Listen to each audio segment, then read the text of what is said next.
So, you're telling me, if I don't drive on the wrong side of the highway, with a constant rate of acceleration, I'll die. Jason Statham is Most Wanted. How's it going, guys? Got you a bit of Need for Speed Most Wanted gameplay here. Just to avoid confusion, this is the new Need for Speed Most Wanted, although the graphics probably give that away. It's insane. The graphics in this game are beautiful, I'll say that to start with. I haven't played any Need for Speed since Need for Speed Underground, and I kind of figured, okay, since that got pretty good feedback on my channel, I definitely want to bring some gameplay from this game, should the opportunity arise, which it did. And I kind of thought, hey, I'll just put together a few clips of stuff I do within the first couple of hours of gameplay. Put together like a first thoughts kind of video thing, and just show you what it's like pretty much. Now, as I've said, the graphics are great, the music is great, nice soundtrack, and as far as the storyline's concerned, I've only played a couple of hours into it. I don't know if that actually is a storyline, I'm going to be honest. I played it and essentially the game puts you straight into single player, and the woman doing the voiceover says, you are the most wanted, whatever, you want to be the king of the streets, that kind of thing. Your objective is to go around collecting all these most wanted cars and building up your style points pretty much.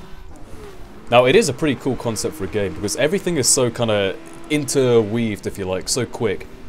You'll see that by starting a race there, I kind of drove up to this particular point on the overworld map, rev my wheels for a little bit, spun them round, and it starts the race. And it puts you straight into the action. There's no like loading screen or countdown, whatever.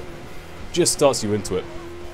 And the great thing about that is, it definitely gives you a sense of everything's kind of very free-flowing kind of thing. There's no stop-start. You're just going round, driving, causing havoc, all that good stuff. Now, the concept of the game, like I said, is you're going around collecting all these so-called most wanted cars. Look at this jump, look! Woo! That's classic Need for Speed. No slow-motion camera like in Need for Speed Underground, but hey, it's pretty good. Now, what you do here is I got my Porsche, which I think is the first car you find. And you drive around, collect more, and you can upgrade them as you go along. Like, I think for winning this race, I get extra parts for my car, and I can just plug them in, upgrade the car, and to be honest, I don't know if you unlock a part and it applies to all cars. I think it's only for that specific car. So, potentially you're going to have to do every race with every car. But that's fine. I mean, they do mix them up. You get different races for different cars for the particular parts, so that's all fine. Now, the way the point system works is, I haven't really looked into it that deeply, but you get points for winning races, you get points for escaping police chases, which happen from time to time if you're being a naughty boy. You get points for smashing billboards, you get points for doing all this crazy stuff like, you know, near misses on cars like you do in Need for Speed Underground. All these points add up, and you spend the points on essentially buying new cars.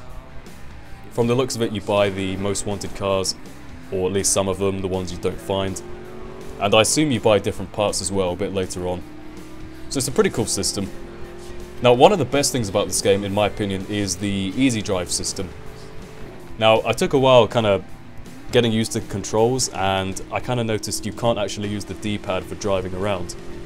And the reason for that is, the D-pad is actually assigned to... That was terrible driving there. The D-pad is assigned to the easy drive thing. Now, what that is you see in the top left, I've probably used it at some point in this video. But what you do is you press right and it opens up the easy drive thing. And you can actually use this interface whilst driving as well. It's like texting whilst driving, although I definitely do not condone texting while driving. It is much easier than that. You can just flick around, you know, change your car, jump straight to a car you've previously found, or change your parts or whatever. It's a really cool, nifty little system. And obviously the great thing about Need for Speed is it is all about the customization. Doesn't quite have the same pimp my ride kind of thing it had in Underground, which was just awesome. You could customize everything. But maybe that comes later in the game. I'm not exactly sure. I've only played probably about 3 hours of it so far. And this is more kind of a first look kind of video. But here's a Subaru. Just going to jump in that now, and I am definitely a big fan of the Subarus.